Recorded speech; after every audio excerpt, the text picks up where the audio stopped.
ശരിക്കും പറഞ്ഞു കഴിഞ്ഞാൽ നമ്മുടെ ആദ്യത്തെ ഫ്ലൈറ്റ് എന്ന് പറയുമ്പോൾ കുറച്ച് പേടിപ്പെടുത്തുന്ന സംഭവമാണ്. കാരണം നമുക്കൊരു ടെൻഷനായിരിക്കും എന്താ ചെയ്യേണ്ടതെന്ന് അറിയാത്തതുകൊണ്ട്. അപ്പോൾ എനിക്ക് ആ ഒരു പേടി ഉണ്ടായിരുന്നു. നമ്മൾ വല്ല ഇറാഖിലേക്കോ അല്ലെങ്കിൽ നോർത്ത് കൊറിയയിലേക്കോ ഒക്കെ ഫ്ലൈറ്റ് മാറി കയറി പോകുന്ന ഒരു പേടി ഉണ്ടായിരുന്നു. പക്ഷേ ഫസ്റ്റ് എക്സ്പീരിയൻസ് തന്നെ ഒരു ഐഡിയ കിട്ടി എങ്ങനെയാണ് ഞാൻ ജസ്റ്റ് ഒന്ന് പറഞ്ഞുതരാം. ആദ്യം നമ്മൾ എയർപോർട്ടിൻ്റെ ഉള്ളിൽ കയറി കഴിയുമ്പോൾ തന്നെ നമ്മുടെ കമ്പനി ഏതാണ് കണ്ടുപിടിക്കുക. അപ്പോൾ നമ്മൾ air India, Qatar Airways, Etihad Airways എന്നൊക്കെ പറഞ്ഞ ഡിഫറെൻറ്റ് കമ്പനീസ് ഉണ്ടല്ലോ. അതിനകത്ത് നമ്മുടെ ഏതാണെന്ന് കണ്ടുപിടിക്കുക. ഭയങ്കര വീല്. എന്നിട്ട് നമ്മുടെ ബോർഡിംഗ് പാസ് ഇഷ്യൂ ചെയ്യുന്ന സ്ഥലത്തേക്ക് നമ്മൾ പോവുക.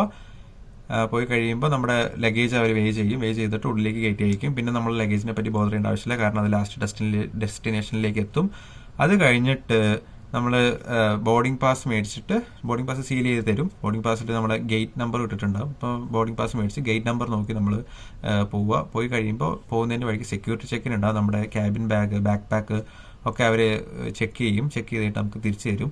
അതിനുശേഷം നമ്മളതൊക്കെ എടുത്തിട്ട് ഗേറ്റിലേക്ക് പോയിരിക്കുക. ഗേറ്റിൽ പോയിരുന്ന് കഴിയുമ്പോൾ കറക്റ്റ് സമയമാകുമ്പോൾ അവർ അനൗൺസ് ചെയ്യും ഇങ്ങനെ ബോർഡിങ് തുടങ്ങിയിട്ടുണ്ടെന്ന് പറഞ്ഞിട്ട്.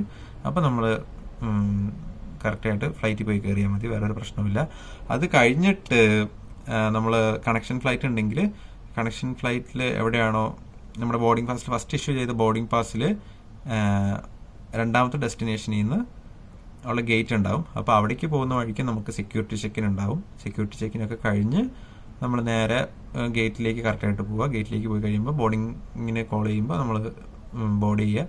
അതിനുശേഷം നമ്മൾ ഫൈനൽ ഡെസ്റ്റിനേഷനിൽ ഇറങ്ങി കഴിയുമ്പോൾ നമ്മൾ ഇറങ്ങി വരിക. ഇറങ്ങി വന്നു കഴിയുമ്പോൾ ഇമിഗ്രേഷൻ ചെക്ക് ഉണ്ടാവും. ചിലപ്പോൾ നമ്മളോടത്ത് എന്തെങ്കിലും ചോദിക്കും. ഇമിഗ്രേഷൻ ഓഫീസർ എന്തിനാണ് വന്നതെന്നൊക്കെ ചോദിക്കും. അപ്പോൾ നമ്മൾ പഠിക്കാനാണ് വന്നതെന്നൊക്കെ പറയണം.